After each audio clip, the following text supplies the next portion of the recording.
Welcome into the Fanspeak Network. I am your host, Justin Bruni. Joining me this evening is David via the Hulk Bets. We are going to be jumping into a live Best Ball Mania draft this evening. We've got Andrew taking the night off, resting up for tomorrow's long 8-hour stream. We're going to be hosting a Best Ball Mania V draftathon. Going to be giving away prizes, drafting teams, bringing in special guests. Make sure you're there. 4 p.m. Eastern tomorrow. David, how are you doing, sir? Good evening. Happy Thursday. Happy Thursday to you, Justin. I'm doing great. Thanks for having me. Yeah, I heard Andrew's resting his vocal cords, just doing the Justin Timberlake treatment, just letting him lay low. Exactly. No, he's got to prepare a little bit. He's used to it. Andrew is an endurance athlete in the best ball streets for certain. He's got the career rep and reputation behind it. He's gone total 48 hours live, drafting straight back-to-back years. Got to appreciate game. Got to respect game where game is necessarily needed to be given. But tonight he's taking the night off. We're going to be drafting a Best Ball Mania 5 draft, like I said. David here, I want to give you a chance to maybe profile, who you are, your background a little bit before we dive in. David, like us, he's a degenerate, loves betting, loves best ball. He's not laying low in the streets whatsoever. He's drafting teams. He's betting all summer long, whether it's baseball. I'm sure you were betting hockey and basketball, at their conclusions as well. No? Yeah, the only thing, I don't dabble too much in NHL, but I'm such a degenerate that I was gambling on the Olympics. So that's how you know when you're a degenerate. All right. Yeah, there you go. That's it. I'm down to the lowest levels there. I don't think so. I mean, it's an international game now. I mean, they're putting in breakdancing. I'm at some point here, math, gambling, I don't think it's off the table from being in the Olympics itself. Listen, there might be an edge right now in the Olympic gambling space. It's an untapped potential market. My best play was Scotty Scheffler to win when he was like 5-6 strokes down at the end. So, nice. But yeah, I didn't place any bets on that breakdancing extravaganza that we saw. But some good gifts came out of it, though. At least I'll tell you that much. I'm not familiar with the breakdancing market whatsoever, but I saw the whole thing with the Australian dancer, and then I'm like, okay, so let me look up like another like breakdancer. I just Googled gold medal breakdancer, and it showed someone doing something completely different. Like I was watching like an old drag strip race versus like Fast and the Furious, like the comparisons were night and day. And I was like, okay, I get it. I get it why they scraped it. That wasn't good. I understand. Yeah, when you're watching it, if you're unfamiliar, like, well, maybe that's how it's supposed to look. But then when you watch somebody how it's supposed to look, I guess you're like, kind of looks like that lady's got like a bee in her shirt or something like that. Like she's just doing all these erratic. Listen, to your Seinfeld point, the little kicks. It was like the little kicks out there. Absolutely. I do more NHL betting than I do MLB betting. It sounds like you might be the opposite, but I definitely like to do some props arbitrage with that. Attacking the guys to get 1 point, 2 point combinations and things of that nature. But didn't bet too much NBA down the stretch. Just wasn't interesting enough for me. Too much, volatility. And then at the very end, it was just like, there was nothing to bet on. It felt like in the finals, it was a terrible NBA finals. So I felt like that closed down like fast and furious as well. Yeah, it was overall a sad ending. NBA's a little bit better than MLB in my opinion, but like one thing I've learned, you don't have to love it in order to bet on it. I don't love MLB, but I find myself watching more baseball games than I ever have. And I can't say I love it, but you still get that rush when your bet hits at least. So there's something. What's your specialty in baseball now? Well, people can kind of catch up with that before the start of the NFL season here in a couple of weeks. So I'm very big into, like yourself, like I do all player props. I don't really do money line too much. I've been diving deep down the rabbit hole of nerfies and yerfies, which is like first run inning, no run first innings, that kind of stuff. Sure. And it's just a frustrating market. All the data could align, everything could make sense. And then something silly and stupid happens, which, I know that's the case in gambling all the time, but it's just like, to me, it's just compounded in the first inning. Like it's just chaos. And then everything kind of settles out. But I stick to mostly player props. I'll do a lot of basically pitcher bets. Honestly, I do a little bit of hitting. I've been on the Aaron Judge home run train. How could you not be? But mostly it's like pitcher props is what I find myself doing in MLB. Okay, awesome. How about for best ball? Is there any like one tournament that you're drafting in more that you prefer? Are you maxing out any tournaments? So I like maxing out like the 20 entry tournaments. I don't love, if you have the bankroll, max out the BBM 5. That's definitely the way to go for me. I'm probably going to finish somewhere between 80 and 100, I think, teams in best ball 5. But I like maxing out any of those smaller entries, like the single entry. I love firing single bullets into contests. You have an equal chance as everybody else. You know what I mean? Like if you go into the BBM 5 and you only put 5 teams in, well, everybody, it's just like the old DFS days. Everybody that's max entering the contest has a significant advantage over you. So that's not to say you shouldn't play it, but just know you're putting yourself down, you're starting from behind the 8 ball there essentially. Whereas like these tournaments, if it's like 5 entry or 10 entry or a single entry, you can at least level the playing field at then, and then it's just up to your drafting. Gotcha. Have you tried the Bros Badge Brawl? That's what it's called. Bros. I just saw it today. I don't know if it released yesterday or today. I think it's like a 6-teamer, right? Yeah. So they were talking about it in the Fanspeak group chat a little bit, and I was checking out Andrew's team. He did one super interesting. Yeah, just 6-team drafts, super crazy ADP movement. Just no one's playing by the rules. They're just grabbing their guys, and you're getting all sorts of crazy builds. I want to get a couple in, but I am maxing out BBM. So we're coming right down to the wire. I'm at 126, and I did one earlier today. So just like trudging through. You're gonna have to push here, but I think you'll make it. Yeah, I plan on checking that out, just if nothing else for the fun factor and to see what it's like. So I heard about that, and I'm really interested. It's like those old drafts you do with your friends where it's like you and 7 other guys or something, so you only have like 8 guys, so everybody's roster's kind of stacked. So it'll be interesting to see who comes out and what kind of strategies come out of that kind of format. No, that'll be a lot of fun. I'm like I said, I definitely want to get a few in, but the BBM. Keep your eyes on the prize, Justin. Keep your eyes on the prize. Exactly. Yeah, Andrew was telling me, he's like, you don't have to max out. They're doing something very similar, and I was like, no, I do. I have to. I'm sorry. I'm a sick person. Before we jump into the draft, we did have some pretty big news today. Jahan Dotson getting moved to the Eagles. Your reaction here for like both sides, like what it's doing for your Eagles exposure, your Commanders exposure to close down, the contest, whether it's Best Ball Mania 5 or other, best ball contests on Underdog.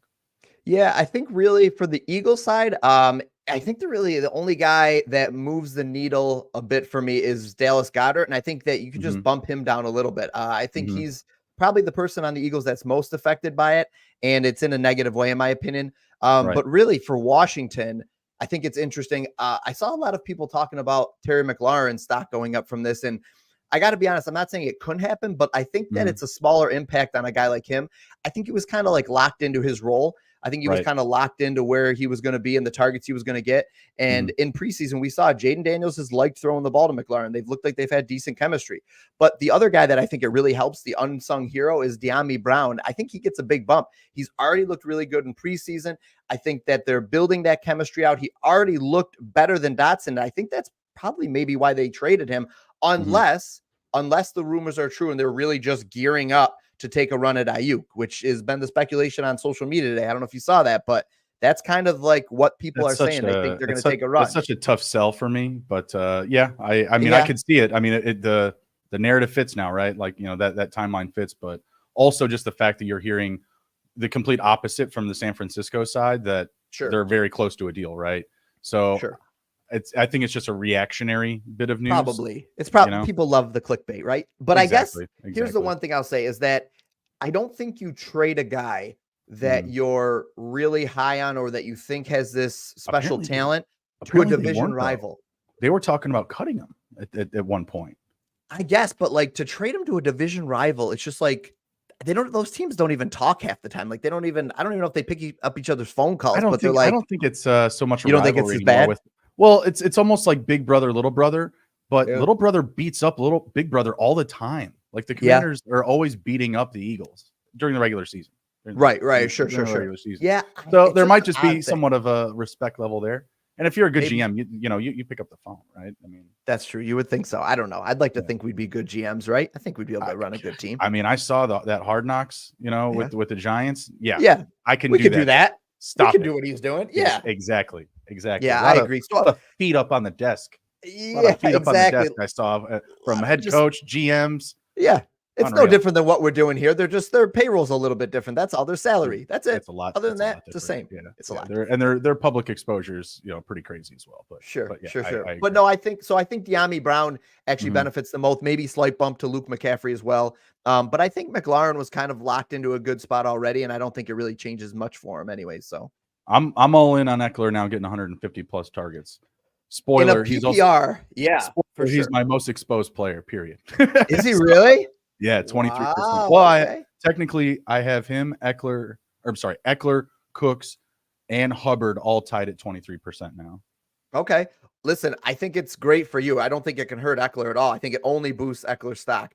And obviously, if we were talking about full PPR, then I like Eckler a lot more than I do in half PPR. But it definitely boosts him. I mean, he's going to probably get like 5-6 targets a game, maybe. Like you're right. Oh, easily. That is another guy. Their offensive line is just so bad still. Yep. The safer and shorter throws to me are just where I want to target there, and I believe that will be there from Terry more often now. I think that you'll see him as more of a producer, tactically, right? Like being more of a possession guy, and maybe they or limit their shots down the field, because the way they look at it now after that move, they really go into much more of like a West Coast dink and dunk type of offense, even more, because Dotson, he could open the field for you. He was a big threat, and that's what I like him with the Eagles, is kind of like you said, bump down for Dallas Goedert, because he becomes a viable red zone threat in an offense that's going to be in the red zone a lot. Yep. Yeah, absolutely. No, I think you're right. Eckler sees a good size bump from this, and I wasn't big on Eckler before, but it definitely boosts his stock now, I would say. No, absolutely. So. I don't know if they're going to be a buyer. It seems like they're comfortable. And if you look, like, there'll be receivers to go out and get if you really need somebody. Like Juju Smith-Schuster is available. Michael Thomas is available. Like, hey, it's not great, Yeah, I know. A little bit. But, I'd be lying if I don't have, 1-2 shares of those guys. it's really spread out. Man. Yeah. I mean, I've been drafting since May. You're the max. You sprinkle some stuff around. I gotcha. I took Jacob Cowing today. Get out of town. Got to do what you got to do there. I took Steele the other day in a draft. Okay, the running back from Kansas City. There you go. You're buying some news. You're like, okay, I'm out there. I'm in the streets, like you said. Yeah, exactly. We're in the streets. You draft enough teams. You could end up with some of these guys on your team. I oddly enough added De'Ami Brown. The waiver went through this morning. I did it yesterday in a 20-team league, and some guy, like, right after the waiver went through this morning, he's like, "Hey, Bruni, like, nice move. Yeah, that's good." And then the news came out, and I tweeted it. It's just like, yeah, that was a good move, actually. And now he's like, the very top of every waiver board in Dynasty. You know what I mean? So it was just like, my team's not great or anything. I was just like, I need a piece here. Hey, De'Ami Brown's available. Let's grab him. This guy thinks you're the sharpest of sharps now. No, he did. He was. I mean, he's his name's Steve, the IDP hunter. Very complimentary guy. Always has nice things to say about me. So it was nothing abnormal. That was a good laugh I had today with De'Ami Brown in that trade, because you're driving at work, phone rings. Holy mother of Jahan Dotson's an Eagle. Okay, let's go. We're here. NFL's happening. You saw quite a few of your shares rise today. I think all your stocks rising today. It's been a good day for you, Justin. Oh yeah, I've 10% Dotson. Let's go. He becomes like my second most exposed Eagle now. I think it's 12% Barkley, and then now 10% Dotson. I took a share of Dotson today after this happened. At ADP, pick 142, 6th or 7th receiver. I'm not sure. Okay. So yeah, still felt pretty good about it. I was just like, well, he's just sitting here. Might as well. No one else is overreacting. I'll take it. Was like 2 picks ahead of ADP. I took him. So. What do you think? Do you think that Devontae Smith, how is he affected by it? Because obviously AJ Brown's AJ Brown. ADP wise, I don't think you see a big fall. I don't think anything past 8 to 10 picks, but I think you see a small fall for him for sure. There's just a little bit less hype there, because again, he's a field breaker, right? But Jahan Dotson, with his correct type of usage, he's not a guy that's going to come out of the slot. It would seem more likely they would revert to putting Devonta Smith to come out of the slot and having Dotson and AJ Brown working the corners and working the outside, really taking away like the big heavy, defensive backs, because that's probably the weakness of Devonta Smith, right? Is like when he gets like really, really good coverage, like you're not going to bet on Devonta Smith versus Jalen Johnson. That matchup may not happen a lot, but you're just not going to do that. You're going to be like, all right, well, this week, maybe I'm taking Devonta Smith's unders, maybe not score a touchdown this week, whatever it is, right? So there's guys that he can go up against where he can be shadowed a little bit. I think it increases his opportunity in that sense, but at the same time, you have some decreased cost value because less available touchdowns, and he's not a guy that's going to score double-digit touchdowns regardless. So Devonta Smith could have a really good season this year, but only score 5 touchdowns. Whereas without John Dotson, he could have still had 7 or 8. Doesn't sound like a big difference, but in half-point PPR, it is. It's huge. Yeah, no, I think that's definitely a solid take on it too. And I wonder if he ends up just running more of like the intermediary, the dig routes and stuff like that. And I mean, the field should be wide open for these guys. Maybe Barkley benefits a little bit more even too. I don't know. I mean, like everybody, I mean, it's like an all tides rise situation because you just look at what's the next best receiver group in the NFC? The Bears. I mean, like if the Bears isn't better already, right? Maybe. Well, I don't know. That's a fair. That's an interesting. Really. Yeah, that's an interesting conversation to have. Yeah, I mean, you're looking at Rome versus Jayon. I think a lot of people would say Rome over Jayon right now. I agree, but I also think that AJ Brown's obviously better than anybody that the Bears have. DJ Moore. AJ Brown. Different. I mean, I know. Different AJ receivers. or DJ. AJ or DJ. Yeah. I mean, pick your poison. Exactly. Yeah. I'm a Bears fan. Full disclosure, but good for you. Always been nothing wrong with that. Always been a DJ guy. So like for me, it was like whoosh wing. Big moment for me when we landed DJ Moore. That was huge because I've always been a stan. AJ Brown really no different. I mean, you just look at the yards per reception, but yeah, I mean, even with the weapons the Bears have, I could still see DJ Moore getting a 30% target share just because he's just that good. Like he just gets open. And now, AJ Brown is more of just like that dominator. Like he's just gonna like beat you and beat you and beat you, kind of like a Mike Evans. And those guys sometimes don't mind taking a night off because they're just like so into the battle. So yeah, that's my only comp of DJ over AJ. I think as a Bears fan, you've got to be nothing but super excited right now with everything you've seen from Caleb Williams. Like, yeah, we're excited. Yeah, you were down and now you're up. I mean, you're way up now. You guys are way up now. I mean, like, let's not lose week 1. Even if you do, man, Williams just looks so good. He looks so good, and their offense looks good. I mean, yeah, even with fat Keenan Allen, like I don't think it matters. Like their wide receiving group is so strong. I don't know how their defense will end up being. I'll be curious to see how their defense does and everything. But like the offense is just night and day better than they have been. So kudos to you. You got to be pretty psyched. Like it's a good time to be a Bears fan. You don't hear that. You haven't heard that in a while. Slouch either. Defense. No, they should be good. Yeah, I admittedly don't watch enough Bears games. I'll say that. The monsters might be back. We'll watch some Hard Knocks. It's like, Bears porn. It's awesome. It's true. It's amazing. Yeah. Okay. Fair enough. It's way better than the Giants season. That's just a fact. Yeah. It's way better than the Giants.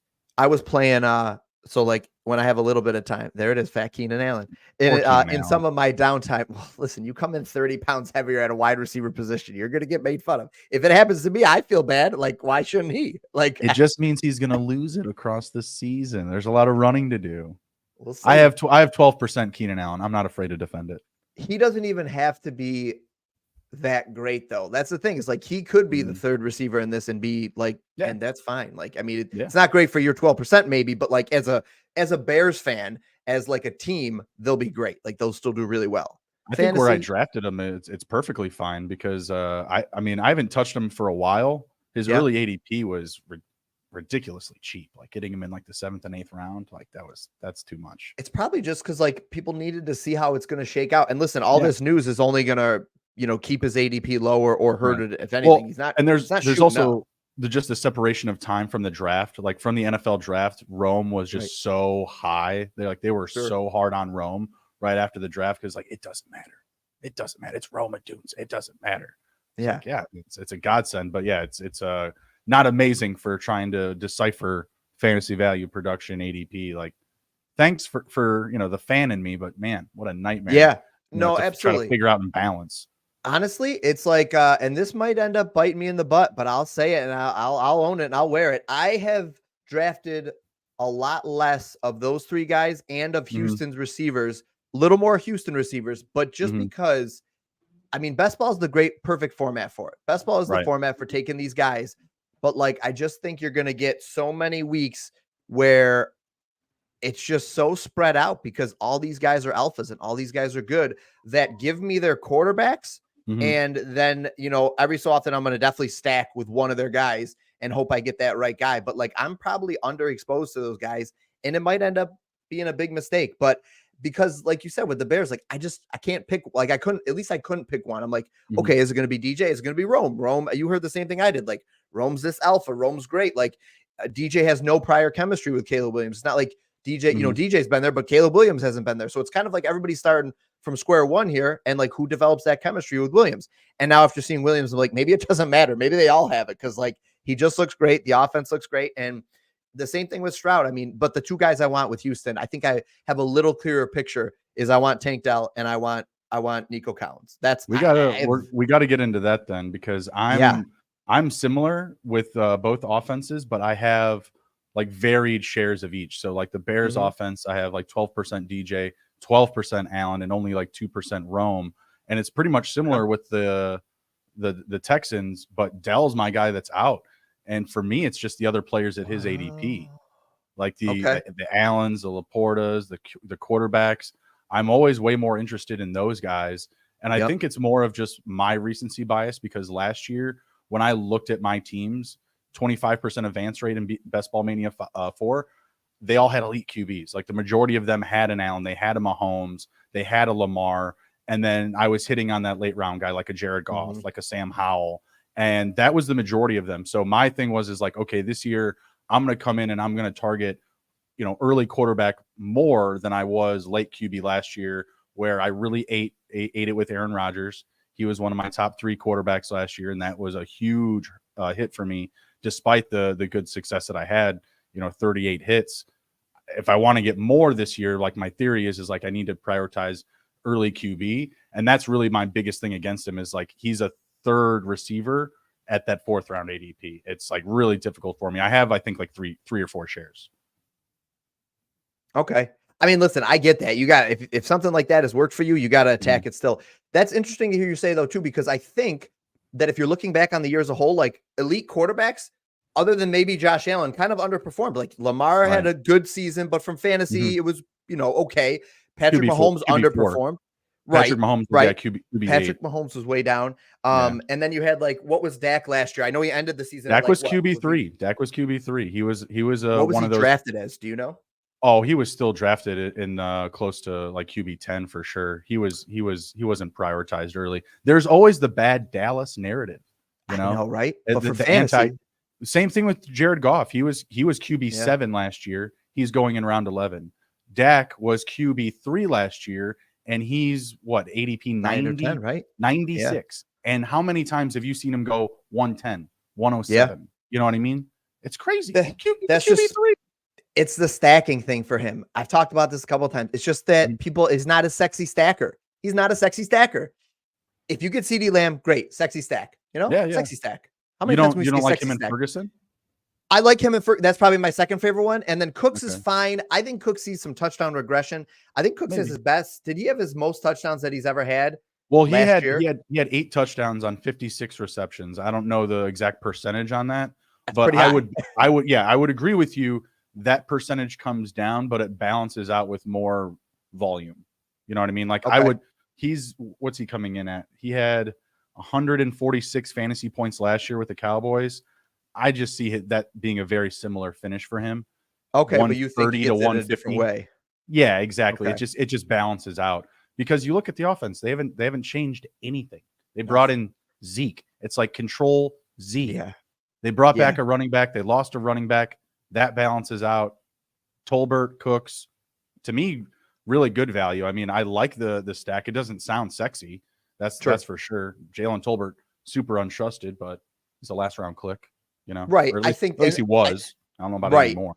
I think that's probably the reason that you see Dak still going so late. If he had more stackable pieces, then people will have him on their team, and they're probably grabbing him more often. But just where he just settles in. If he had a receiver going at like T. Higgins ADP, or you know, even Calvin Ridley ADP, I think you're right. He probably gets moved up the board a little bit. But even Brock Purdy back there, a guy that you can get in round 9, round 10. Mm-hmm. It's again, I think he was QB6 in half point. Like, it's just crazy how you can get these, late round quarterbacks, however you want to describe it, attached to high scoring, prolific offenses. It's been awesome. And the reason, I guess, the real reason I brought that up is like, I think I'm like you, and like, I love having the elite quarterback. I like getting one of the elite tight ends this year. I think that's a good, solid strategy. I think that's a great strategy. Yeah, it is. And I think it just makes sense, especially when you get to like a precipitous drop in like tiers at some point. So like, I think it's smart to do that. But like, man, when you click one of those guys, you're giving up one of those stud, receivers or something like that. You're giving up something there. So I found myself going a little bit less Josh Allen this year. So like the true, stud guy, the first quarterback off the board, and settling more into like the Anthony Richardson phase. Like, so I'll tell you, full disclosure, because you were honest and open with me. I'm a Colts fan. So, it's a homer pick a little bit, but I was all over Richardson. He was my highest owned player last year. Like 24, 26% or something. Like, I was psyched. And then he looked so good for fantasy, at least. And then he gets hurt. So it might be a little bit of like, I feel like I got to get him again this year because I missed out on it last year, but now I'm paying a premium. So we'll see how that works out. Obviously, a lot's riding on him being good at where he's being selected, but I think the price is good right now, going right after those elite guys. I mean, for what he can do, what he showed from a points per game perspective, I think the price is pretty adequate. I don't think you're going to get something cheaper than that based on his per game. I think he's a good price. I think that like Jaden Daniels is a bad price. Like Jaden Daniels going ahead of Dak, the QB3 last year, doesn't make sense to me. Richardson does because of the rushing floor that he provides to you in an offense that's going to use him as a rushing threat. Like, that's the plan, right? Yeah, and I am a big believer in Shane Steichen and that offense and everything. Like, I think he's a great play caller. I think he's a great coach. So I like that as well. I'm kind of drafting him for the system, and I think he has decent weapons around him, like underrated. Like, I could get on here and dote on my Colts, but I won't do that. So I'll be trying to. Well, no, I need you to. I need you to right now. I need you to right now because my sixth, 1, 2, 3, 4. My fifth most exposed wide receiver is Michael Pittman Jr. And I get so much pushback on Michael Pittman Jr. So you have the podium. I need you to let everybody know why this guy's going to be an amazing value this year. Listen, I think Pitt and him, as long as they develop the chemistry like he had with Gardner Minshew, he's a target monster. The only thing he has against him, like the only thing you could say against Pittman, I think truly, is just that the touchdowns haven't been there for some odd reason. But he's built like Mike Evans. There's no reason that shouldn't be. I think it's just a lack of utilization down in the red zone, a lack of prioritizing what he can do down there. And if they do that this year with AD Mitchell stretching the field and playing more of those dig routes and everything, and maybe you run like a deeper dig route with Pittman over the top, like he could get open on all those things. He can outmuscle a cornerback. He can outjump a cornerback. He can outrun a lot of cornerbacks. So like, and his hands are there. The route running's there. So I think the biggest thing he has against him, the only thing he has against him is like that chemistry, just the lack thereof, essentially. And he might get it. Most catches last year. Yeah, he was a target monster. I mean, Minshew loved him. So I think that's the only thing that if people are knocking you, it's just like, is he going to develop that same kind of chemistry? And like with Richardson running, does he run more? And my belief is that if you move on from Minshew, like you know that this guy is going to be able to do it with your top receiver, because Pittman's going to finish his career there, in my opinion. I see him as like kind of like you described, like Mike Evans. Like he's not going to be going anywhere. Just based off of what I know about the player, what we've seen from him there, it seems like someone that's going to be like a franchise type of receiver. Like I said, I've always been high on him. He just always falls. That's typically why I have so much of him, is because in the streets, he's just disrespected. Anytime I say anything nice about him, I get tons of pushback. Guys, I don't get it. Who's going to compete for targets? I love Mitchell. I love Downs. Obviously he's going to miss a little bit of time here, but they're not target hogs. They're not guys that are going to get 15 targets a game. I'm sorry. They're not built like that. And they're in a high scoring division. I think they're going to be in a lot of like competitive high scoring games.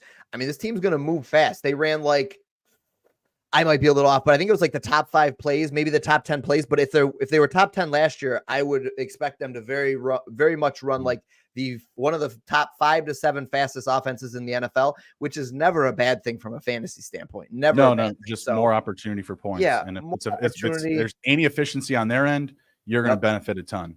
You really can't key in on Pittman in the offense. Like, you can't key in on him because they have other weapons around him. And you got to watch Anthony Richardson running the ball. Then you got JT back there. I mean, the offense is going to be exciting. We'll see what the defense does, but. All right, awesome. Well, we are going to jump into a draft. Let's be sure to smash the like button, share the video, follow the Fanspeak network. David, let me know when you have your screen up. What I'm going to do is peek my head in, make sure that we have a decent lobby, that I'm not going to be getting you to, last second click in, because I will just bounce out if I need to. Okay. Okay. So you want me to open it up on my end? Yeah. Just have it ready to enter, but don't enter it yet until I say to go. Okay, wait for my signal. Wait for your cue. Yeah. All right. Okay. I'm going to hit for the chat when you're ready here. 3, 2, and 1. There are 5 more to start. Go ahead, David. Okay. So we should be good there. Oh, back out of it for a second. Okay. Hold on. Location. Yeah. Yeah. Okay. Yep. No, it happens. That's why I'm doing it from my phone, because we are nuanced here. We get it. All right. I am ready to try again. Okay, gotcha. I'm gonna assume it's the same one, so I'm just gonna wait a second. Okay. Just to and see if it fulls. We're at 80%, by the way. So let's see here. 9 more. So go ahead. The last one had filled. Now we have a new one. That's perfect. So 9 more. I got 6 more. 5. Are you in the right one? Best Ball Mania 5? Yeah. Okay. Let's hope it's just not incorrect. Sometimes it does that. It delays a little bit. Okay. I'm at 3. Yep, 3. Okay. Okay. All right. That's us. Okay. All right. So now I want to work on getting it up here on the screen here. So who is your most exposed player right now? I think I just looked, and it actually might be AD Mitchell. Okay. Honestly, I've been buying more of him, obviously, since the injury, but I was trying to buy more of him, like literally on the precipice of that injury. I was so angry because I'm like, I'm going to start buying more Adane. My exposure is like 3 or 4%. I want to get this up to like 7 or 8. And then Downs gets hurt. And literally that afternoon, I'm in a draft and someone like pulls him up like 12 spots. Bastards. I like the talent. I just really like him and the talent. So, and again, like a lot of what we talk about is like, we're talking about at ADP here. So it's like, okay, we like him, especially in relation to who's available around him too. By the way, has this ever happened? Have you ever gotten the 1 and the 2 with somebody? Because we got it. Are we in? We're 1 and 2. Yeah, you're number 2. Okay, nice. No, we have not had that happen this year. That's pretty solid. We are very middled here at the Fanspeak network. We're very middled. We're typically 5 through 7. That's me. Or Andrew is typically 9 through 12. So you get CeeDee Lamb. Hey, I'll take some more CMC. No problem there. Getting it pulled up here. Sorry for the chat here. Oh yeah. No, all my stuff is backwards. Like on the screen, it was saying I was in a draft, but on the phone, it was saying, yeah, it still says 3 more to start on my phone right now. What the hell? What is going on? We got it to work though. We made it. We are good. We are here. All right. Do you use any tools like Best Ball Overlay or Best Ball Explorer or anything like that? I don't yet. I've sampled, to be honest. I have sampled, but most of the time I'm drafting, unless I'm on stream, obviously I'm drafting on my phone. Man, I hate to admit it, and this is probably going to knock me down a few pegs in your book, but like with my lifestyle, I'm more of a slow drafter guy. And like, you do it how you do it. You get there how you get there. Yeah. I mean, I think statistics have shown that it's like less successful and less optimal, to be honest. Like you have a better advantage like going into a fast draft with people. And I could definitely see that being the case. So I hate that I might be at a statistical disadvantage there. However, it's like you said, you got to do what you got to do. So I'm a more of a slow draft guy. I do, as many fast drafts as I can get, but so I live that life of like, right before bed, you got to check your phone. Well, before bed, you got to make sure you check your phone, because if you don't, you're going to miss it. And then first thing in the morning, got to roll over, check my phone. ABD, baby. Always be drafting. Let's go. Let's ride. I've drafted people half asleep, laying in bed. The amount of draft picks I've done laying in bed. I'm not going to lie. I mean, this year I haven't had it happen, but last year I definitely had some drafts where I was like falling asleep. It's just like it's 2 a.m. I'm like, I'm doing anything. I'm gonna rip a draft, and like round 14 comes around and passing out. Like, damn, why did I do this? Yep. Man, look at Chase going at 7 now, just because of the contract disputes, right? Like, come on. You know, I saw him go at 2 earlier today. He's all over the place. That's what I mean. That's a big drop. Yeah. I mean, if I was that guy at number 7, I'd be thrilled. Oh yeah, absolutely. That's awesome. I mean, it does great things for everybody else too. Pushes Wilson a little bit more. Who went ahead of him? That I guess just St. Brown went at 3, so that was what was different. I mean, you set the tone for a different draft here, starting off with CeeDee Lamb. Listen, are you doing that to differentiate, or is that something that you're doing consistently? I'll take for this year. I'm taking CeeDee over CMC. Listen. I don't know. I got this bad feeling, and I say I don't want these guys. It's like CMC's got a lot of miles on his body. Yeah. And he showed no sign of breaking down last year. None. 0. But like, man, if I wasn't on the Cooper Kupp thing before he got hurt, I was like, man, I don't know. The guy's getting up there in age kind of thing. Sure enough, he gets hurt, missed the whole season. And then he's been kind of in and out of the, off and on the injury report since. And it's just like CMC is getting up there. What is he, 28? Is he 28? I think so, yeah. I think that's a good guess. I'm not sure. 28 with a lot of miles on his body. I just think that it's not sustainable for a whole season. And give me CeeDee at coming into his prime with very little target competition around him, like we've talked about. 1000%. And after one of the best wide receiver seasons we've seen in a long time. So I really have just been doing it because I like CeeDee there. It's not even really to differentiate or that I think I'm doing something innovative, but I like the teams I get, and I definitely have some CNC. Don't get me wrong, but no, you gotta mix it up. I have a fair bunch of both. I think we'd be remiss if we weren't trying to get us some CMC because if healthy, I mean, oh yeah, number one by far. RB God, I feel like that. There's CMC, and then there's everybody else. Like I don't want to call him Jordan, but the stuff that he does for fantasy, it's come on. So good. I'll throw Tyreek Hill in there, wide receiver 2, wide receiver 3, wide receiver 1, wide receiver 6, wide receiver 2.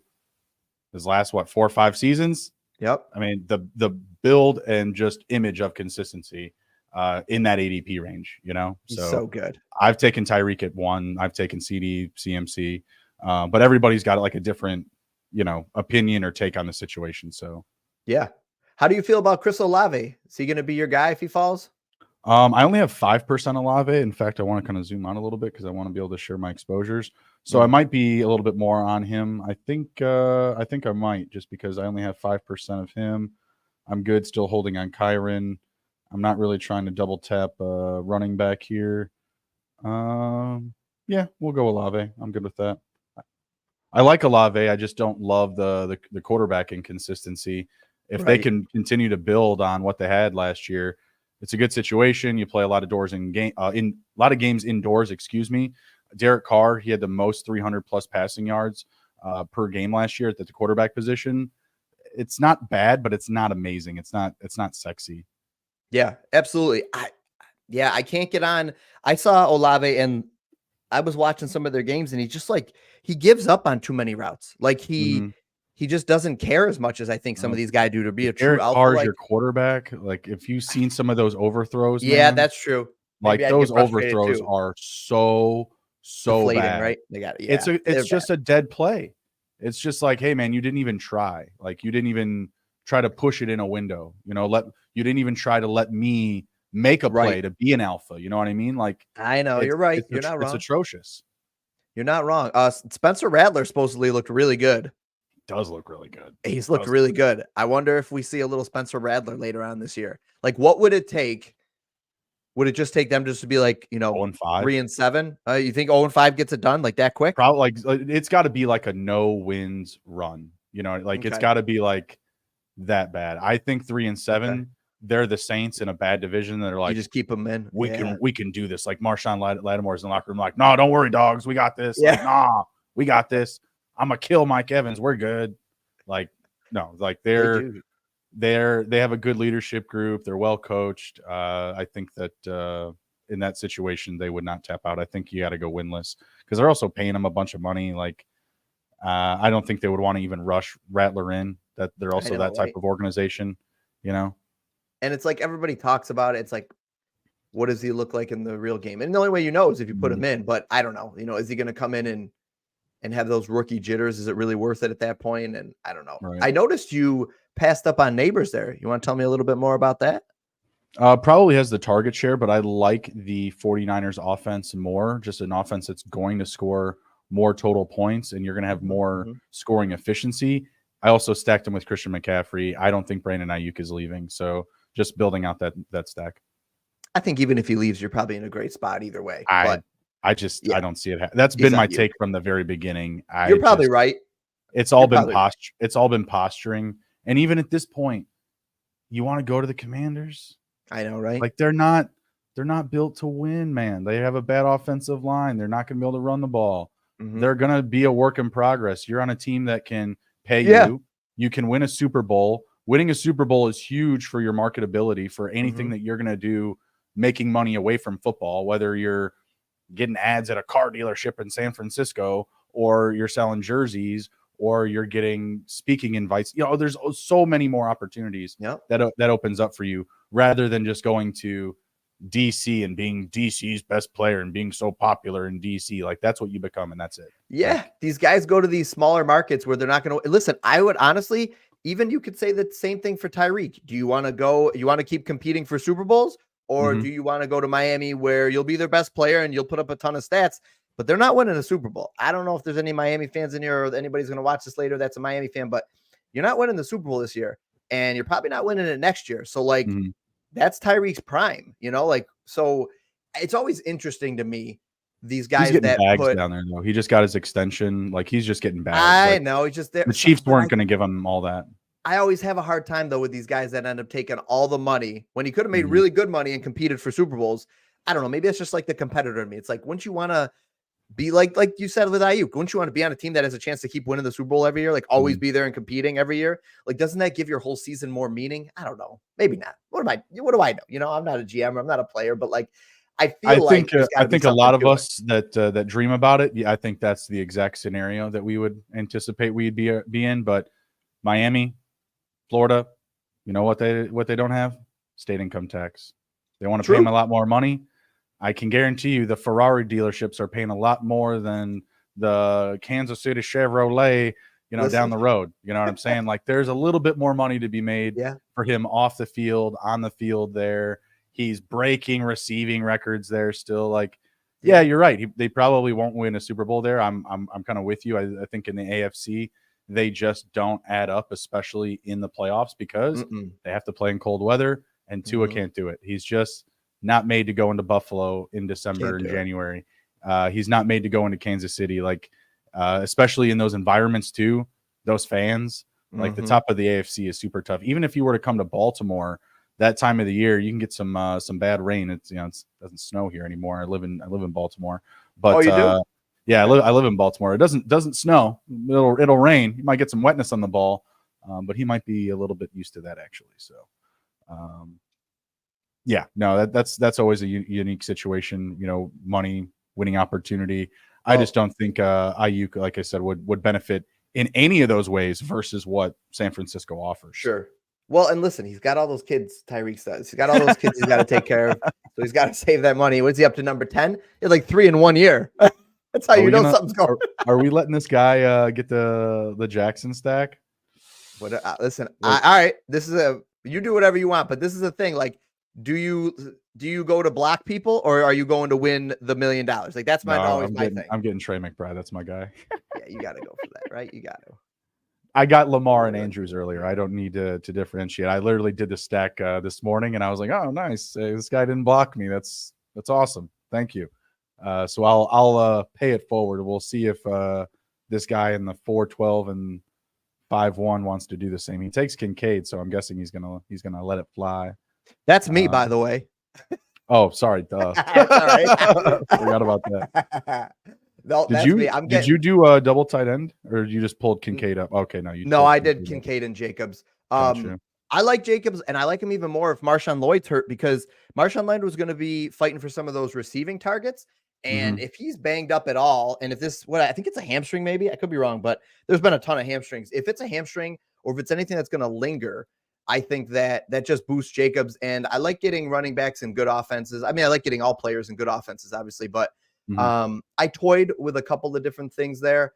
I almost dropped down and grabbed Richardson as one of those 2 spots, but I'm happy to get Kincaid. Did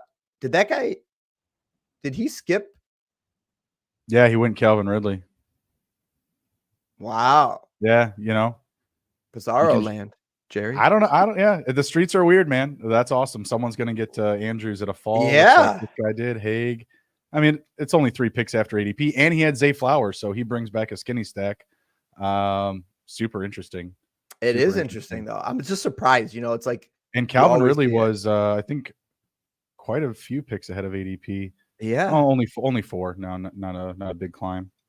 I mean, ADP's all over the place. You remember 3rd round Cooper Kupp? You remember that? Yeah. Yeah. That's gone. 4th round Cooper Kupp. Those days are gone. Our senses. Yeah, 22. 22. I was like, wow. Yeah, we've come to our senses. I think you got to grab. So there goes Richardson. I think you got to grab one of these tight ends here. I think that Kittle's the last guy. I'm actually surprised Kittle's tight end 7. Like, he's completely boomer bust. It's either tight end 1 or 3 fantasy points. But what about Kyle Pitts? You could basically say the same thing, right? Except it's a lot more. But Kyle Pitts is in line for a much more advanced production level with a steady top 5 QB. Like Kirk Cousins averaged 6th most fantasy points per game when healthy last year at the quarterback position. So he provides a much safer floor. And he threw a lot to the tight end. He loved Hawkinson. Yeah. I mean, and he's just the 2nd target on the team, period. I mean, maybe him and Bijan kind of battle for that, but I would expect Pitts to still finish the season with more targets than Bijan and to finish right behind London.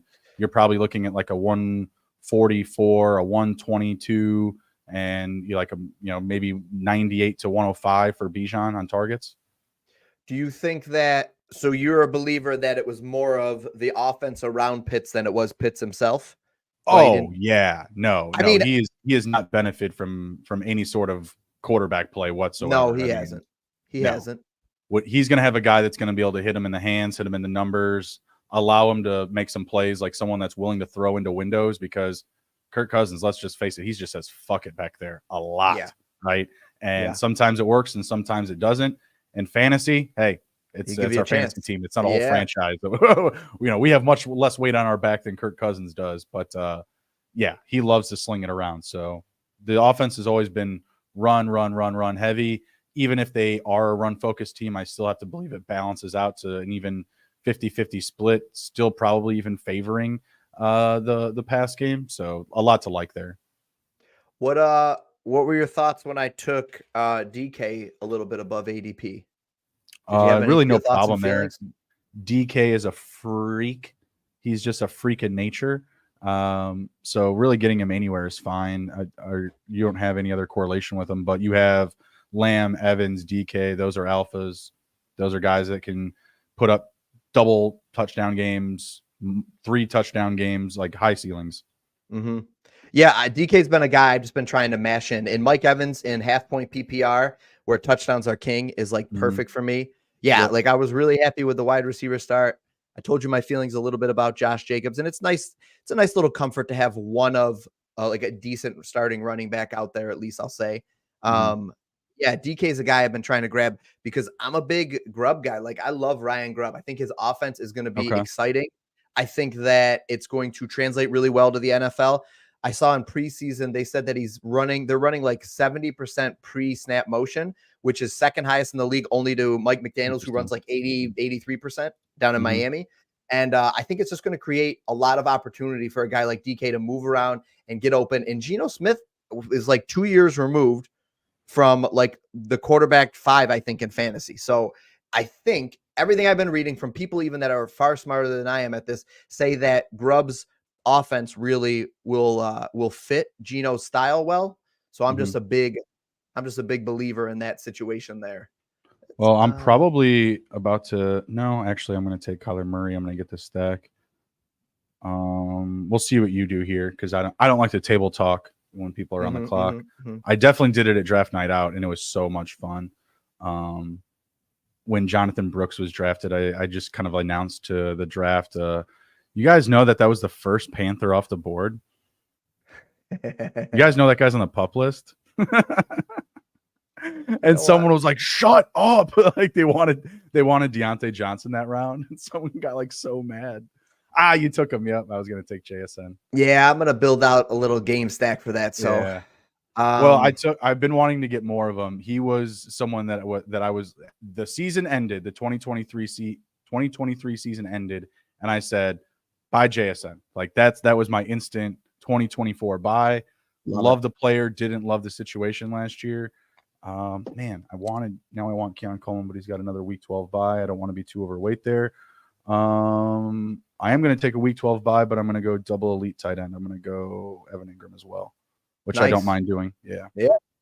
Yeah. I mean, this little pocket of receivers.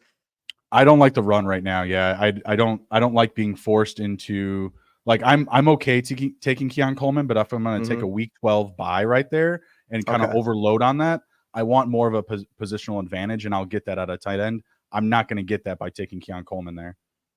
I actually think Ladd's going to end up being a really solid receiver there. Yeah, I'm way off balance there. I have way more Palmer than Ladd. Really? Okay. Yeah. And listen, I will say, I don't know if I have ADP. A strong, it's just ADP. I was going to say, I don't know if I have a strong take that I think like, oh yeah, Ladd's for sure going to be the guy over Palmer. And here's why. It's like, yeah, it's opportunity. It's ADP. It's I do like what I'm seeing out of Ladd. I think he runs really great routes. His footwork is on point. I think he's a guy that's going to be able to get open in the NFL, which Justin Herbert's going to be able to hit him when they are throwing the ball. But obviously it's going to be a run first offense. Right. I really don't know. I really don't know what to expect out of Harbaugh there. I mean, other than run first. Okay, sure. Great. What does that mean? Like, what kind of split are we talking? Is it 60-40? Is it 65-30? I mean, can you do that in the NFL in today's day and age? Like, can he even run that offense that he wants to? Like, will it be successful? So I think it's just a lot of unknown there. You know what I mean? Herbert, what does he have? Plantar fasciitis or something? He hurt his foot, right? Yeah, and he's back. Plantar fasciitis is something that you can play with. I sold shoes for a minute. They coached me up on plantar fasciitis. Okay. You just get special soles that you can essentially form around your foot that are going to allow you to play with it. One, so that you're not getting the pain while it's happening, and then afterwards, it's all about therapy because the pain's going to be there after the fact. But he's playing for a world. I mean, every player plays for a world-class business, company, whatever, right? Like they're going to have like what they need to keep him on the field. It's just that I think you see less running from him overall because in time across the season, it'll take more discomfort. He's going to be able to stand and throw. That's not going to be a problem. That's all you really need. That the extra mobility will be. That's for sure. Okay. The extra mobility will be. So yeah, you're not going to see a running Herbert, and that's why you have that kind of baked into his ADP right now. I think he's way down. I mean, his ADP was kind of low even before that, though, right? Like I thought it was pretty low. But it's dipped. Like there was one single draft that I completely bought into all of the fades and all of the falls in the Chargers. I got Herbert 22 picks after ADP. I got Vidal 26 picks after ADP, and I got Quentin Johnston 18 picks after ADP. Like it was absolutely insane. And not saying that that's going to go anywhere, but getting those falls built in as a third stack on a team rather than a second, which most have had him as, to me is what I want to do. I want to get unique opportunities and buys. So I'm still, I wouldn't say all in that offense, but I like all the pieces really. Ladd just very, very little. I mean, at that ADP, I'm looking at guys like we were even seeing a fall for Marquise Brown, who I'll still buy a dip on, going to score more touchdowns in an offense, even probably with less games played. Keon Coleman has a chance to lead his team in targets. Again, I probably would have clicked him there, but I have enough of him where, again, I wanted more of a positional advantage. But there's other guys at that ADP that I would just prefer. And I get Palmer, to me, is just AB in that offense to Ladd, much, much cheaper, like typically 2 or 3 rounds cheaper. Yeah, absolutely. I don't think anybody can tell you that one of those guys, if anything, I think Palmer has a slight edge, and I don't think anybody can tell you that just one of those guys is going to be. Yeah, exactly. Right. He's been there. He knows what Herbert can do. They have some nuance. It's a completely different playbook. But I also think both of those guys being priced at the highest for the Chargers also face challenges because that offense is the type of offense that's going to say, you know what, let's throw out Quentin Johnston and DJ Chark. Let's throw them out there this drive. Like they'll do that because Harbaugh just, he doesn't give a fuck. He'll do whatever. Right. You'll see those two go out there with Kamani Vidal one possession, and the next you'll see a different two set of receivers with J.K. Dobbins and I don't know who's the other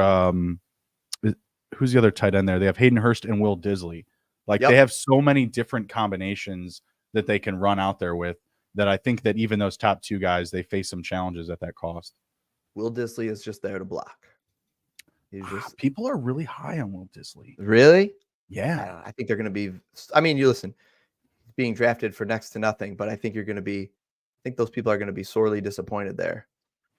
It's nothing to write home about. I mean, it's just a dart, it's to me, it's still no different than like Colby Parkinson. I don't know what Colby Parkinson can be. It could easily be Davis Allen one week and Parkinson the next, neither of them the next, like they don't even really need that position in that offense. Man, this is a dead zone area. What do I need here? You know what?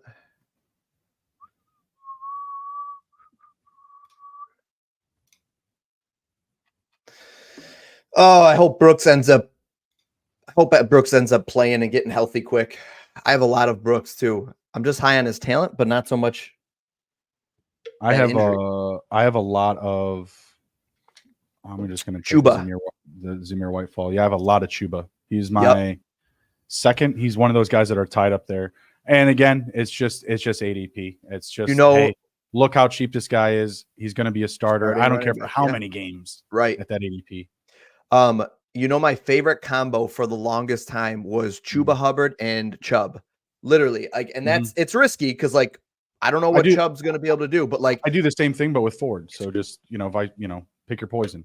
Yep, I think it's great because, like you said, Chuba Hubbard's locked in at least for the first 6 weeks, probably the first 10 weeks of the season. I mean, Jonathan Brooks is Jonathan Brooks is gonna come back the first game and be 100% and take the job. It would take him even a couple of games of showing that he's the better back to take the job. So you get 8 to 10 games at least out of Chuba Hubbard as being the starting running back. Maybe a couple of those towards the end are more of a split carry kind of scenario.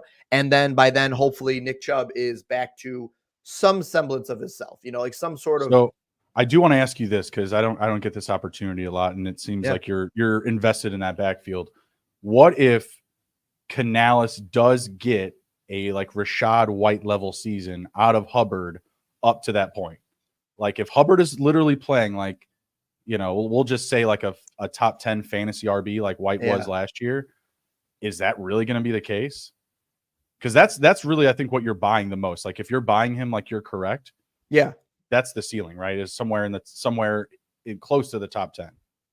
I think that I just think you don't get that from Chuba. I think he's maybe top 15 or whatever. And I think it also depends on what's Jonathan Brooks doing when he comes back from the pup in training camp and stuff. The stuff we're not going to really necessarily see. How does he look there? How's his body holding up? What's the eye test like in practice? And if he's out there looking like what we saw in college and what everybody thinks his ceiling could be, then I think that Chuba can't do too much to hold him off, because I just think Jonathan Brooks is that much better. So I guess it's a talent play. But to your point, if you really get a top 10 season out of him, no, I think it would probably be silly. I think you delay the inevitable for a year, essentially. I think Jonathan Brooks comes back and is sorely disappointed. Yeah. I think that's absolutely within the realm of possibilities, and it's a high possibility. For what he describes, what he wants out of his offense. Yep. You just have to have a running back that's going to do that. So if things are going well and things are changing for Carolina, I think it's because you have guys, really the two top receivers and Chuba that are benefiting, kind of like what I mentioned about Eckler earlier with Jaden Daniels, safer, shorter throws with a bad offensive line, with a team that's just hungry to be different regardless, hungry just to have to score touchdowns in a game. They just want to have some success. Well, Canales revived the career of Baker Mayfield. Not that Baker was dead in the water, but by far gave him his best season. So here's the thing is Frank Wright. I just think Frank Wright's not a good head coach. I think he's a very good offensive coordinator. Or I don't even know if I would say very good. Maybe I would say he's a good offensive coordinator. Some decent production out of some bad quarterbacks. That's for sure. He has, but then a couple of years in a row, he really struggled with bad quarterbacks too. You know what I mean? With the Colts, he was He was pretty, it's almost like been like 50-50. Like he either gets a lot with a little, or he gets very little with medium to low talent. Like I remember when Bryce was coming in, I was like, hey, like we should be more weary of buying Bryce. Like we should be trying to get a little bit more of him and not be so skeptical, because Reich has done, some pretty good things with bad quarterbacks. And that was my prediction, was like, hey, he's going to have a pretty decent rookie season. I wouldn't say it was, who would you say had a worse rookie season? Bryce Young last year or Trevor Lawrence in his rookie season? I think Bryce Young. But I don't think it was Bryce Young's fault. But he made Adam Thielen relevant. That was cool. He did. Or I always look at like what you're doing for me elsewhere. Like if you can't do it for me, how are you helping me? Yeah. What can you do for me? What can I do for you? What can you do for me in this scenario? Exactly. Listen, I think Thielen might have made him relevant just by providing him such a great safety blanket to throw to all the time. But I think that Trevor also had better. I think Trevor had better team around him. Trevor had a little bit better team around him for sure. Man, I'm gonna take Purdy. That's for sure. Go with Purdy and Murray. Stack. Yeah. I gotta give this team some direction right now. Like I've kind of been loosey-goosey, picking like best guy available, or the guy I really like at the spot, but I gotta bring this team home and start getting a little bit more correlation, I think, is what I'm looking at. And I have some, it looks pretty solid. It's a solid team, but I need to what are you thinking at quarterback? I'm gonna get Geno. Ideally. Okay.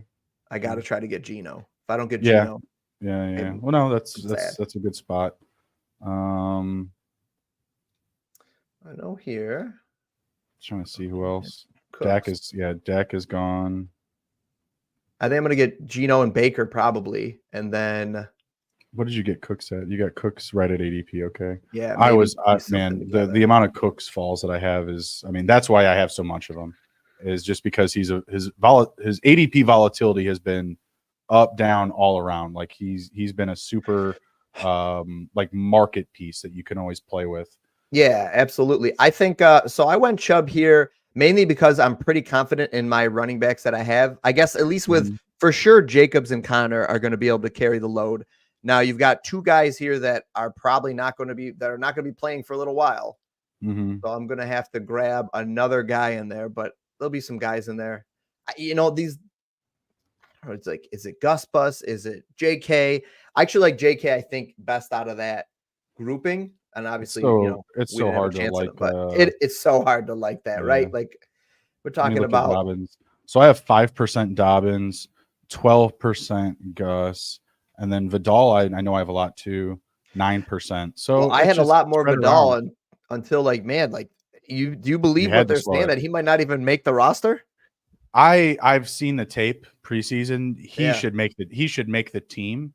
Maybe he's not playing a lot right away, but like there's no argument to me based at least what I've seen on tape. Sure. Again, I'm not a GM. I just, this is just my night job, what I see on the tape is that he is better than what Jarrett Patterson can give you. Like Jarrett Patterson to me seems like the practice squad stash. One of them would get stashed in the practice squad regardless. Right. I don't think either of them. Well, you would, I guess, technically get cut and then signed to the practice squad. So like you could even see people overreact to that. Like, oh, X player gets cut. Well, it's like, okay, well, he's not going to get cut. They're going to bring him back on a practice squad contract, whatever. Sure.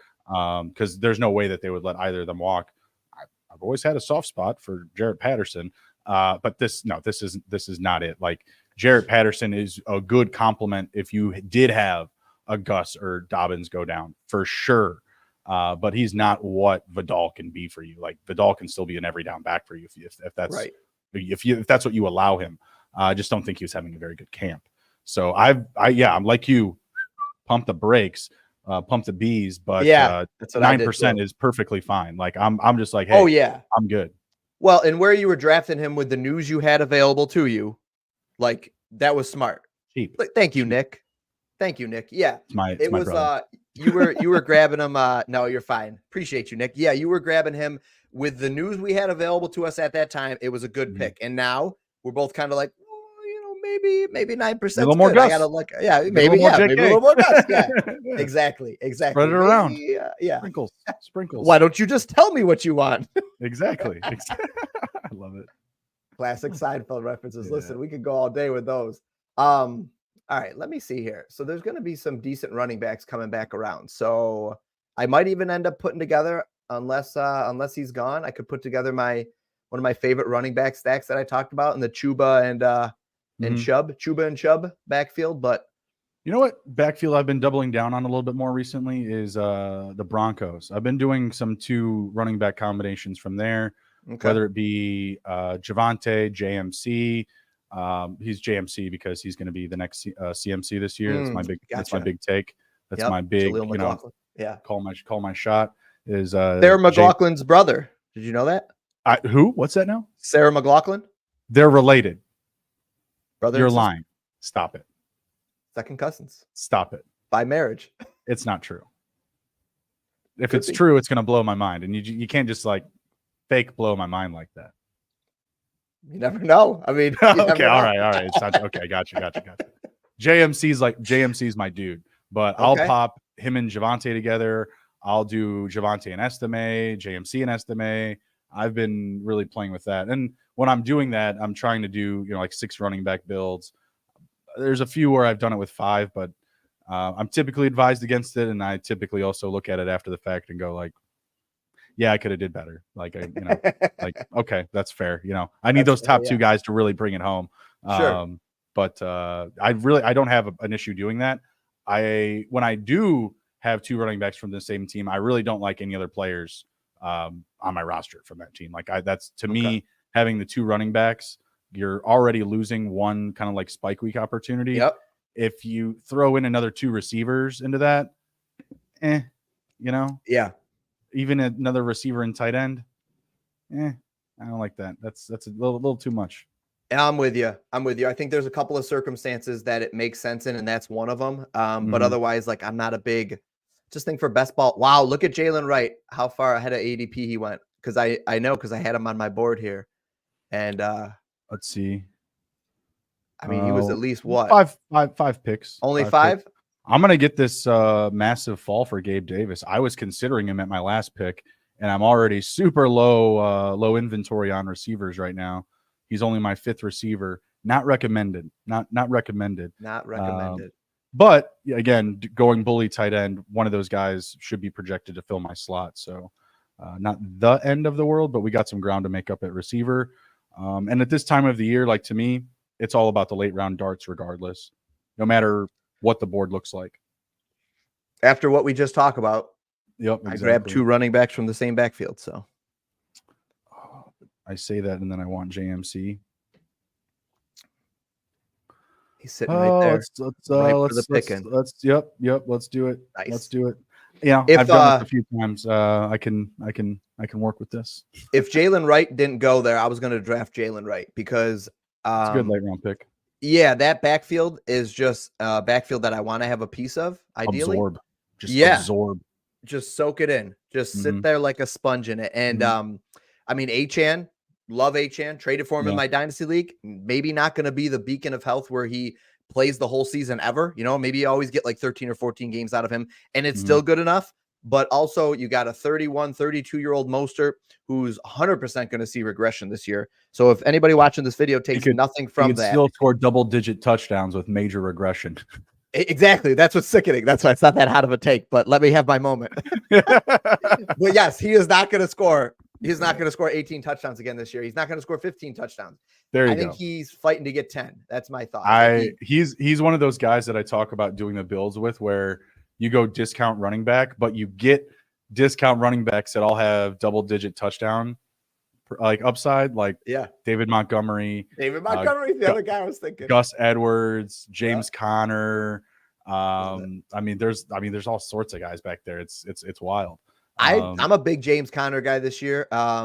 Trey Benson just has looked really bad. I was a little concerned, and Trey Benson just has not looked like a guy that's going to come in and take Conner's spot. And Conner played really well last year. So like on a team that's probably going to be playing ahead more often than they were last year, and getting more opportunities inside the red zone, give me James Conner down there. punch in 12 touchdowns this year. And that might be one that I have wrong, because I have 4% Connor and 10% Benson. And that's a situation where maybe I didn't get the ADP game right, where I should have just paid up more for Connor, because at least how it's unfolding, it looks like it's not in my favor. Obviously, an injury happens. Connor still is always good to miss his 4, maybe 5 games. So knock on wood. I don't like when players get hurt. Yeah, no, we never want that. I would never do that. I'll just take him winning me 1.5 million on my 4%. I'm fine with that too. No, I had a lot more of him last year. I think just in his range and how I've styled my running back builds, it's super sporadic. I might be 0 RB. I might be double anchor. I might go hyper fragile. Like, I go all over. There's no consistency with me there whatsoever. So I think within the mix of that, when I'm getting my guys, he doesn't really fit the criteria, because I see him as that guy that can miss that type of time. That's why Devon Achane, I don't draft it with volume. I don't draft Kyron at volume. That seems like a fragile situation. Because I could see Kyron having a great first 6 or 7 games, but then the wheels fall off. Combining last year's workload with this year's, they still like to run the ball a lot. If Corum isn't up to speed or game level, and Kyron is doing too much too early too often, that seems like a fragile situation at his ADP. So there's just some running backs where I've just been like, I'm gonna get my pieces, but I gotta keep it tempered. Part of this is field too. I mean, if we have these takes here on these guys that are like, okay, this guy's got a lot of mileage, or this guy's getting up there in age, or blah blah blah. I mean, there's always something. Like, if you got to lean into those things, I mean, you got to take a stand somewhere. So, and at this point, you're right. He hasn't been the beacon of health, so it would not be very surprising if he misses some time. And yeah, I'm hoping that's not the case. But if that happens, Trey Benson has a chance to take over the spot if he wants to, and come out and play really well and earn himself like a split in that backfield. Who am I going to bring this home with here? Oh, I'm gonna take Geno Smith right here at 167. Nothing would surprise me at this point. Draft sometimes. No, I'm thinking I'm cold as ice to it. I'm probably having to go freaking Jalen Tolbert or Jalen McMillan. I'm thinking McMillan just to get more exposure. I like DeMarcus Robinson too. For some reason, he and Stafford, they have something there. Yep. I don't know if it's like breakfast wide receiver worthy, like him and Cooper Kupp. But there's definitely something there between those two. Tolbert shining in camp, says the notes. Bada bing. Love it. That's it. He's just attached to a top 5 offense. So it's a good situation. Don't take Greg Dortch, okay? Don't do that. I'm going to take Greg Dortch, okay? I will give you Greg Dortch. Only because I let you have Geno Smith. Yeah, thank God. Yeah, I didn't bring Geno Smith. A bad situation. You could have just been in right there. If I didn't know who this was right here. Yeah. I don't have no reason to take it. It's not typically my style. Like, I've done it before when I'm feeling a little spicy, as Mike Robb in the chat will account to. Spicy Bruni is prime Bruni. But yeah, it's not my MO. I typically only do it when people piss me off. Like, when people are doing it to me, I'm like, all right, I'm about to pong to your ping. Let's dance. Let's go. Pong to your ping. All right, we're gonna have to piece this thing together here at the end. I got some darts. This is not a typical build for me. I'm definitely a very early proprietor of wide receiver, so this is a little different. How do you feel about it so far? I'm okay. I might take Derek Carr. I might do 3-6-7-3 because no, I need an 8th receiver. Those receivers aren't good enough to roll out. This was going to be a team that I would definitely try to get 3 quarterbacks, but I'm just struggling. Oh, you still need to find a way. I need to find a way. So let's see. You're at. Well, you should have taken 2 right there. That would have been a start. Let me see. I like to, as the great Austin Powers once said, I like to live dangerously. I too. Like, he's like, I'll stay. Sir, like you're at 19. Like that. Sir, I suggest you hit. Yeah. Sir, you have 9. I suggest you hit. I'll stay. I also like to live dangerously. In the words of the great Austin Powers, I'm going to have to. All right. So I think definitely I'm fine rolling out a naked. The guy that just went. Never mind. Justin Fields. I'd be fine rolling him out. What about just Russ? Starts more games. You know, it's not sexy. I mean, none of these guys are going to be sexy. No, you're right. We're past sexy now. I mean, if you want to take Derek Carr, you can. I'm not going to be angry with you. I gave you a little nugget there about the 300 passing. No. Sounds like you might need it. I do need it, but I'm fine with it. You can get some Juwan Johnson, Derek Carr late round. Johnson's off the pup. He's not even questionable anymore. Oh, so he's been rising. Okay, I do have a lot of Juwan Johnson because I've been buying the dip like crazy. I had a lot of them before the dip. Like he was legit I think my second most exposed player or my second most exposed tight end when he got hurt, and I was super pissed. I know I was just talking him up the board. I was doing my part. I was getting there with Josh Downs too. I was starting to get Josh Downs a good amount, and then he just falls, and it's like, yep. See, I don't have a lot of Downs. What do I have a Downs to begin with? None. I have 0 Josh Downs, and then Mitchell I have 3, and I'm trying to get that up to 8. Yeah, I do like Mitchell better, I think, overall. And I don't know. It's just his opportunity in this offense. 19. Nice. Listen, I'll be rooting with you every week. You know who I was talking up in the big board? I've got 3 shares, 10%. 10%. Kyle Granson. Wow. Kyle Granson's a touchdown monster. He's a touchdown guy. He'll get some touchdowns down there. I mean, so I'm talking from the eye test. When I talk about the Colts, like I've watched every one of their games for like the last 15, 20 years or whatever. So like it's more of an eye test with me. I'm like, okay, I see what he's doing there. And they're like, well, it's not translating on paper. I'm like, well, you don't see what I see.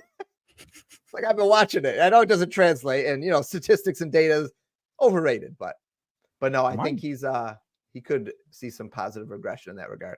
Listen, I almost feel like I got to just start grabbing these guys way ahead of ADP because it's getting ugly. Oh yeah, absolutely. I mean, the streets are wild. They're wild out there for me. I'm gonna take Justice Hill here, but I feel like this guy might take him. He's only has 3 running backs. Justice Hill is becoming a pretty easy click. I have 8% Henry, now. They're talking about there you go. Yeah, this stupid ass news here from Harbaugh where we look at him as a starter. Get the fuck out of here! Trying to mess around with ADP like that, bro. Derrick Henry's over here like. No, Derrick Henry's just like. Like that's funny. There we go. Should I just go with the percentage here and get Losivas? What do I have? I can build out with. I already have Dortch.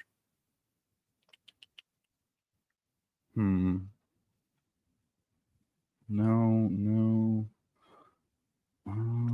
TikTok.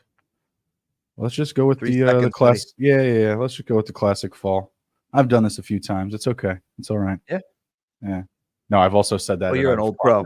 Oh yeah, no, we all have. That's why I'm just giving you the assist. I've literally done that on air. I'm just like, guys, don't worry about it, guys. Come on, I got this, and they're like, professional. Hayden Hurst, like last pick, and you're like, fuck, I meant to do that. That's exactly what I was trying to get. Like, oh, he's stacked. Look at him. He's stacked and correlated to week 15. Exactly. You got to get past start week pulling out every nugget you can. Yeah, I'm a little lower in ADP value for the receivers, but I like my top 4. I still like D Hop, who was also supposed to be back week 1.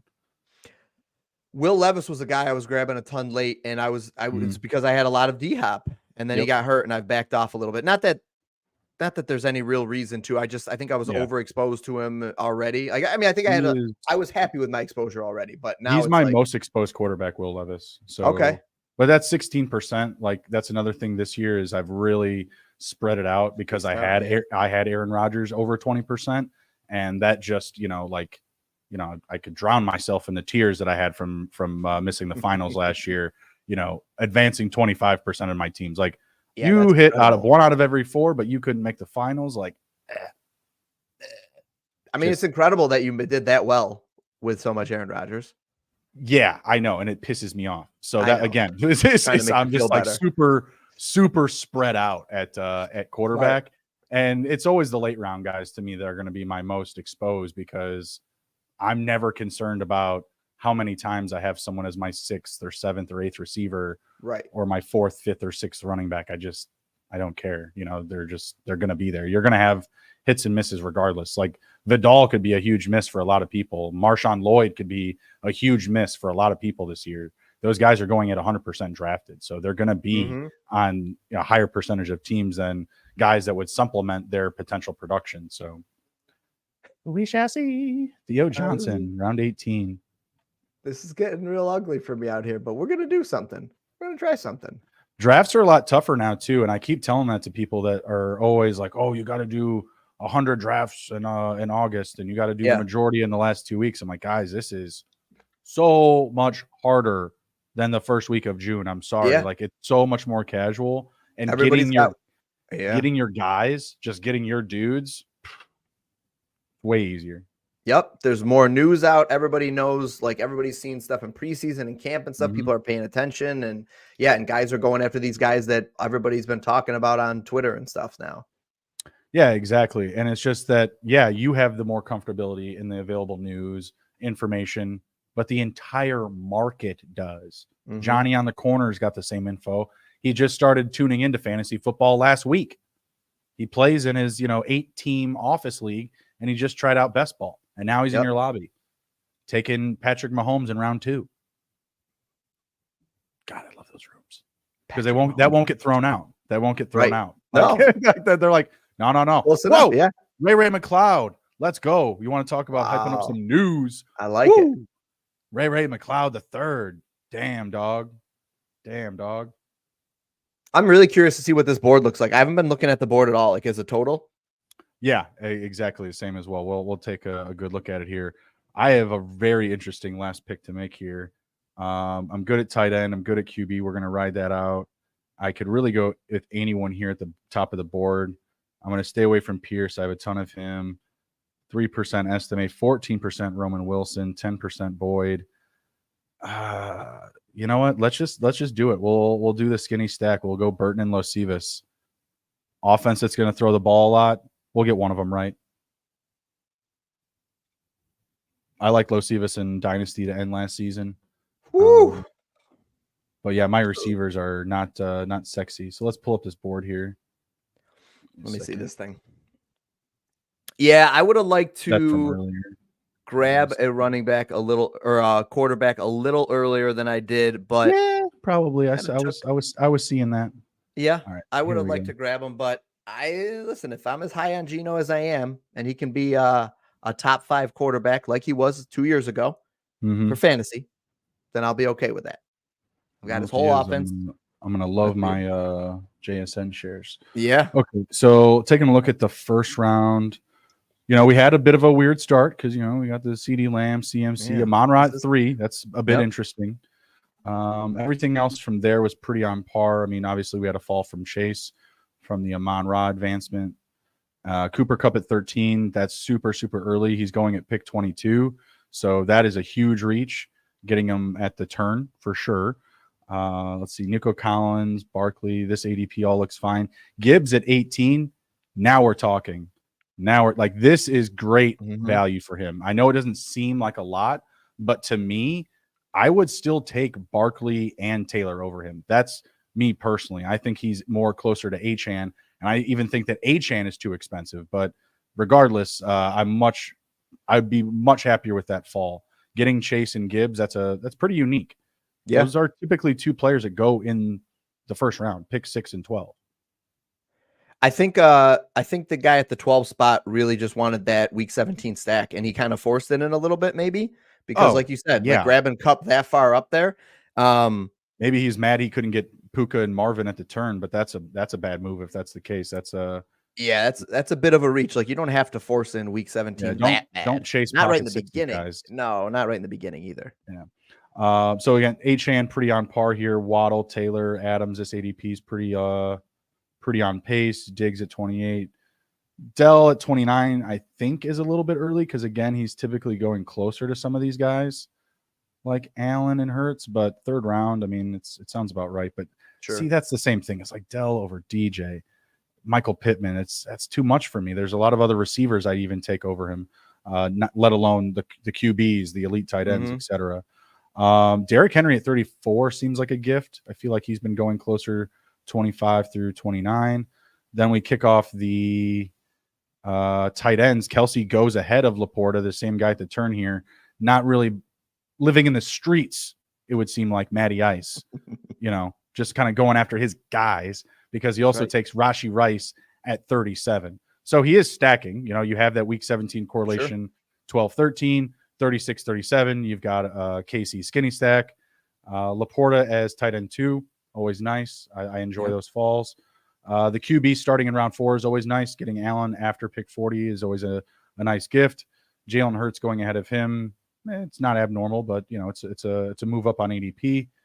All seems again pretty on par to close out the 4th round. Anything unique there to you? No, I could see that the guy that grabbed Tank Dell grabbed Zay Flowers for that stack for week 17 and then brought and then down the road we see he brought it back with Andrews, and then down the road we could see he gets CJ Stroud, but so he's definitely going for that 17 build. There's some good correlation there. Yep. Through the mid 5th, we had Richardson, then a couple of receivers, run off of running backs, Mixon, Cook, White. Again, everything very on par here. Deontay Johnson to start the round 6. My big thing, it's like been my pinned tweet. My goodness, since the start of June of Deontay Johnson is going to be a round 5 click. We're almost there. We are almost there, because at one point he was going mid to late round 7. It was absolutely crazy. So he's on the precipice. He's nearly there. He's nearly at pick 60. So that ADP has been a steady climb. I like what it does for these values, getting Godwin after him, Allen. That hasn't been the norm. Same with Adunze. He's been higher. Jaden Reed, where are you at with the Packers receivers as far as like exposure? Who are you tied to the most? It's crowded, but I think in order I go Dobbs, Wicks, Reed. No, Dobbs, Wicks, Watson, Reed, honestly, which is like basically the opposite, I think, of, or almost the opposite of what everybody else is on. Part of it's ADP and part of it is Dobbs is going to be the guy that's on the field more than anybody. We've seen that from last year, at least. That should continue through the preseason. So opportunity in a crowded wide receiver room. Give me the opportunity, the guy that's going to be out there the most often with a chance that, it's obviously shown that he's capable. And then Wicks, I think, is just a really good talent. So there it's more of like his explosive ceiling, even if he's not on the field as much. So it's kind of like a good blend there. So I have it in reverse of ADP, essentially, minus Jaden Reed and then Watson. So Watson is my lowest. Okay. I have been, I'm not an anti-Dentite, but I'm an anti-Watson. You know what I mean? Like I've just always been anti-Watson. You're a raging anti-Dentite. Raging anti-Dentite. You son of a bitch. If this wasn't my best friend's funeral, whatever, whoever's funeral it was, I'd kick your ass. Kick your teeth in. Yeah. I'd kick your teeth in. Love it. Amazing episode. So I'm big on Wicks. I've been tailing Wicks. Again, it's kind of like a dynasty correlation. Last year he was amazing for me. I'm saying to myself, what changed? Like, why would they stop using him when he's super efficient when given the opportunity? So, and then again, you've been hearing it from me this whole episode. ADP cost. He's just the cheapest. Yep. Then Dobbs, then Reed, then Watson, and again, it's just super split because that's exactly what they do. So in my opinion, we should be following a similar suit. So let's see. We left off with Jaden Reed. Kittle goes at pick 66. Nothing really weird to end round 6, although JSN getting up to round 6 also feels more expensive. I kind of like some of the round 7 picks ahead of him, like Jameson and Coleman. These other guys, I would still take JSN over, but I feel like that's a better landing spot for JSN, and those two is like that 77 to pick 80. Man, remember when Stroud was going ahead of Patrick Mahomes? Yeah. Look at this. Yep. Look how far we've fallen. Yeah. This is crazy. Just he has been all over the board. We were all in, super hyped up because of all the transactions, and now, thank God, we've come back down to earth. That seems like an appropriate price. Yeah, I agree. Patrick Mahomes, everybody forgets Patrick Mahomes got better weapons too this year. So it's like it's so funny how short-term memory are like this. Last year, recency bias, CJ Stroud's a guy. People forgot how good Patrick Mahomes can be for fantasy even. That I love draft season leverage when you have like right before the NFL draft, everybody thinks they know everything about the rookies. They're taking them well ahead of ADP.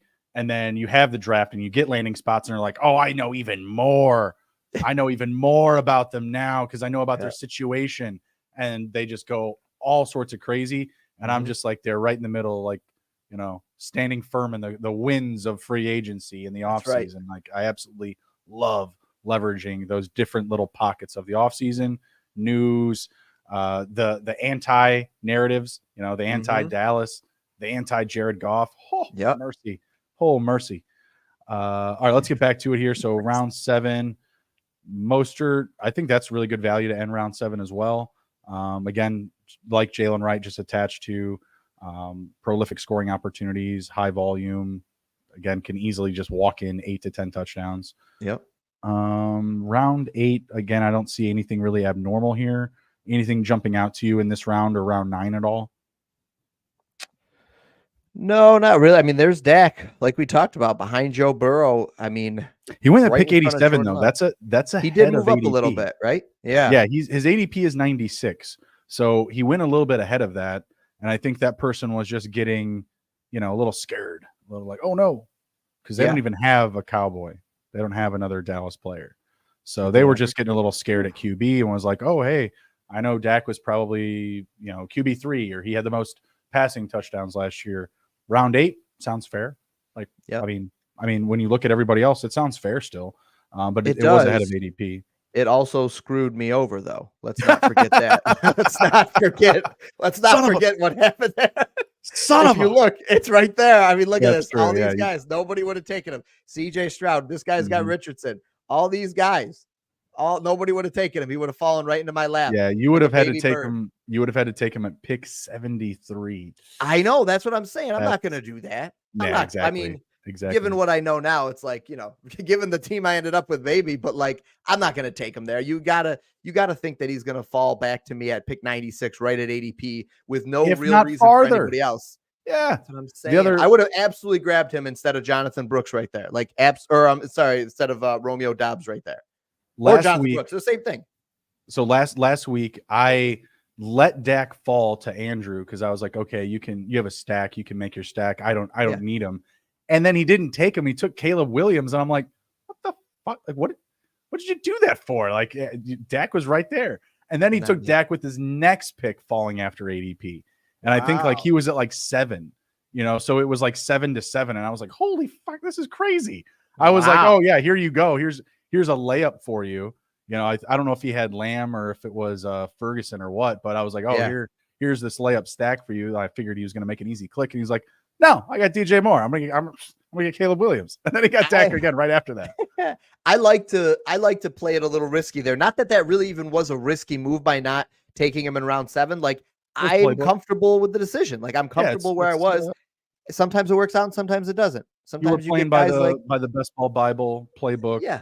It's very, very general for him to just go at ADP or after. So exactly. Let's see, round 10. Again, don't really see anything crazy here. Nothing of like significant note. I'm looking for like any like big climbers. Nick Chubb round 11 still feels a little expensive for what we have with the uncertainty with him. Yeah, but if you get him as your 4th or your 5th, I mean, what did you get him at?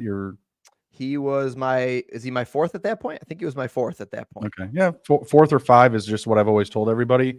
You just don't get too cute and go 0 RB and think that you're going to be able to get by with Nick Chubb, going as your 3rd, like you're getting ahead of yourself at that type of build.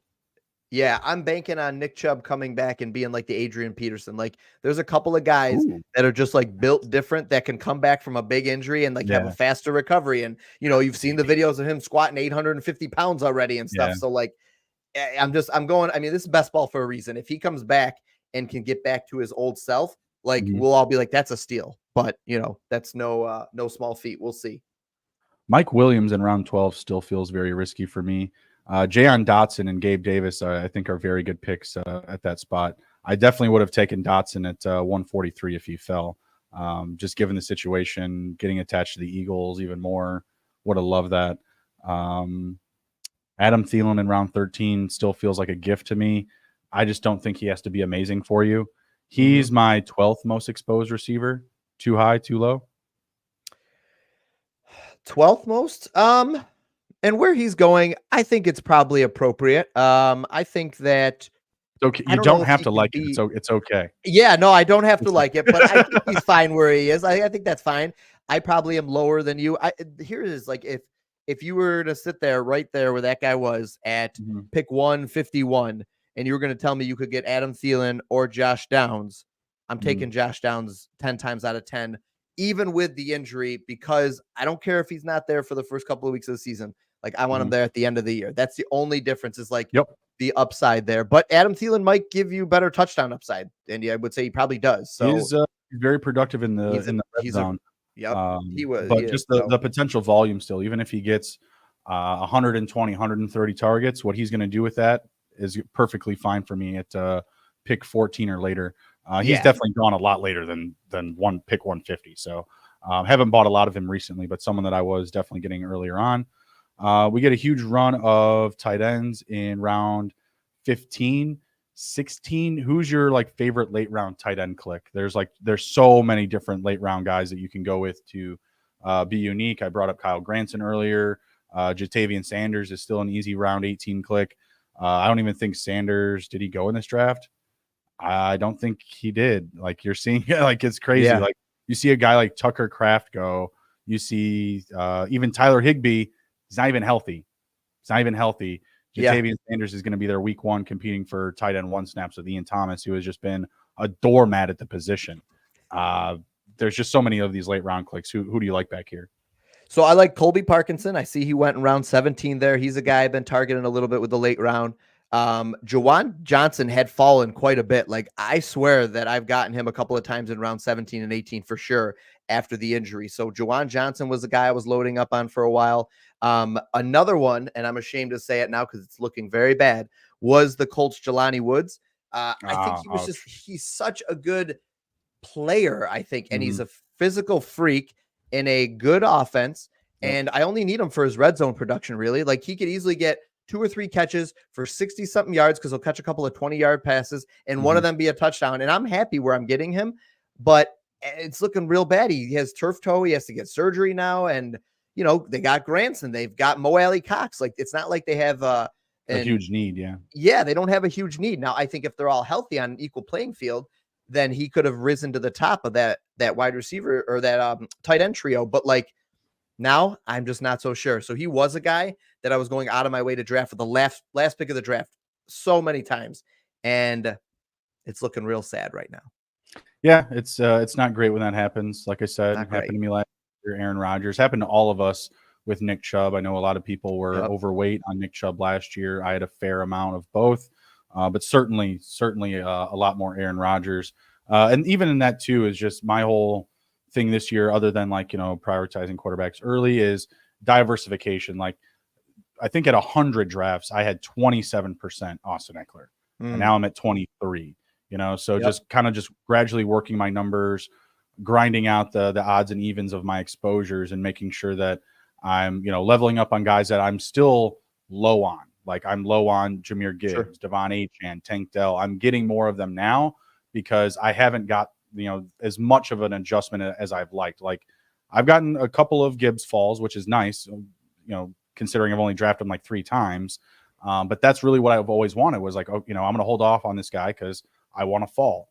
I want to dip. I think, you know, Derrick Henry will get more expensive. You know, I think more casual drafters will take Kyron Williams, you know, stuff like that. Even a guy like Rachaad White, who had a you know, bigger finish last year. And I didn't get as much of that at running back position as much as I've gotten it at other positions like quarterback and tight end and receiver. So you pay for that as you go. But at some point, again, you just have to balance it all out. Dip on guys you're high on, bring up the guys you haven't been as high on. They always tell me, we always preach this, is draft like you're right. But after that draft is over, you also have to think that you may have drafted incorrectly. you have to build off of it well. Yeah, I mean, what you're doing is extremely sharp. You're looking at your portfolio, finding guys you're too low on that you're not comfortable at, or guys that you just want more exposure in case they are the guy this year. I wonder if we would have seen a Gibbs drop without the injury, though. Like, I don't think he would have dropped. Probably honestly. not. He probably would have just stayed there. So you would have had to come up. You would have had to pay that price at that point anyways if you wanted to raise your exposure. But to your credit, it worked out in your favor. He gets like a minor injury. We never want to see it. Like, if I'm really wrong on him, like if he is a top 5 guy, Yeah, it's going to hurt. But I also just don't see there being a lot of other pieces in that ADP that even have that top sure. 5 potential. So I don't think it'll be a huge miss. Especially at the ADP. Like, you're expecting round 1 ADP to return top 5 anyway. So if somebody else gets it, that's fine. I need to hit on, top 5 finishes from my first round guys that are like Amon-Ra and Bijan, like saying I'm constantly picking 5 through 7. Those are definitely my most consistent first round clicks. And I'm confident that those two will hit that range. I'm not confident that Gibbs will. But again, it's all about balancing it out. So even when I'm sitting there, I'm like, well, I got, I'm trying to think of like a early first. I've got Jefferson, but I don't want to really take Achane. Like, I just do it. I'm just like, all right, I'll figure it out. I do this. I know the cheat codes. I'll figure it out. We'll be fine. Are you a Bijan over Breece guy?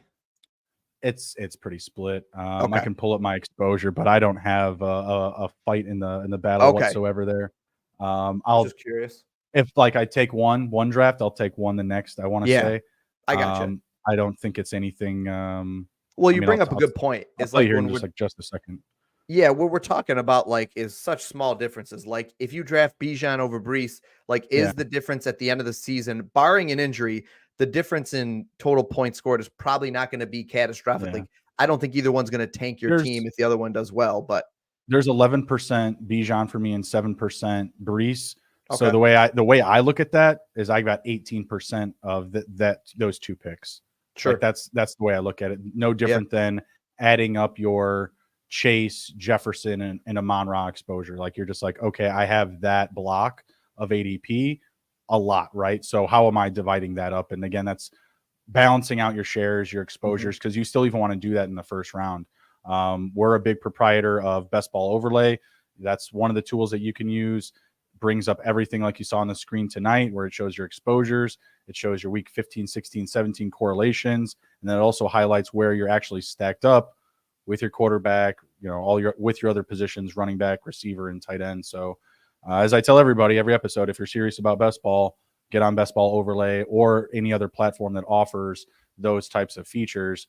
And it's not like you have to use it every time, but it's super helpful for you as a great reference point, so that when you do want to draft from your phone, you do that type of drafting 3 or 4 times where you have those tools in front of you, and you're just going to know the guys that you're needing to make up ground, you need to pull back up on. You don't need to know, 1.5% and 2% from draft to draft. You're going to remember. I assure you guys. Yeah. Listen, I love it, especially if you're somebody that's not diving into the data like Justin and I are all the time, and memorizing week 17 matchups and all that stuff. Like, having these kind of tools at your disposal, if other people are using them and you're not, it puts you at a huge disadvantage, in my opinion. So yeah, absolutely. And also just checking up on ADP trends. I showed you BBMDB. Use it, learn it, live it. All right. Like, that should be your what you are reading before every night before bed is your new Bible, BBMDB. Just knowing where everybody's at in the market, now they're actually not high on Dotson. Dotson's not moving at all. I don't need to take him 10 picks ahead of ADP. It gives you not necessarily the cheat code, but the directions of the wind in ADP that are ever changing. And right now it's windy in the streets. Like, we got major wind gusts coming down the alleys because it's all sorts of crazy. Saw, like we said, Cooper Kupp go at pick 13. Come on. It's nuts. It's getting a little out of hand. It's a little blustery right now, and I don't anticipate it slows down between now and the season. So it's going to be a wild card. Yep, exactly. I was just reading some of our comments, man. We had some good comments in here, and I appreciate everybody checking out the stream tonight. We had some good interaction here. I like Mike's comment. He was telling me to I think this was in relation to Adam Thielen. He was telling me to speak my truth, I think, but I think it was before that. But, was it before that? Yeah, oh man, it was before it. But no, I bring up a lot of Adam Thielen here, and I got to get all the hot dogs thrown at me before I can take my give my take and everything. So it's all good. It's all love. But we are going to head out for the night. David, we appreciate you being here. Let everybody know where they can find you and anything that you're working on here to either close the season or anything big to start the NFL 2024 year. Yeah, well, first off, Justin, thanks for having me on here. This was a blast, man. We'll have to do this again. Appreciate everybody watching this. I am at the Hulk Bets on pretty much all social medias. I even started a TikTok this week. Like I'm like a youth. Nice. I'm a Ute. I have a TikTok now. So I'm on TikTok, Twitter. I do sports betting, best ball content. You can find me on YouTube, but just really excited to do this. I love best ball. I eat, sleep, and breathe it just like Justin does, just like all these guys here do over at Fanspeak. And yeah, I just had a great time, and good luck in your winning your $1 million tonight here.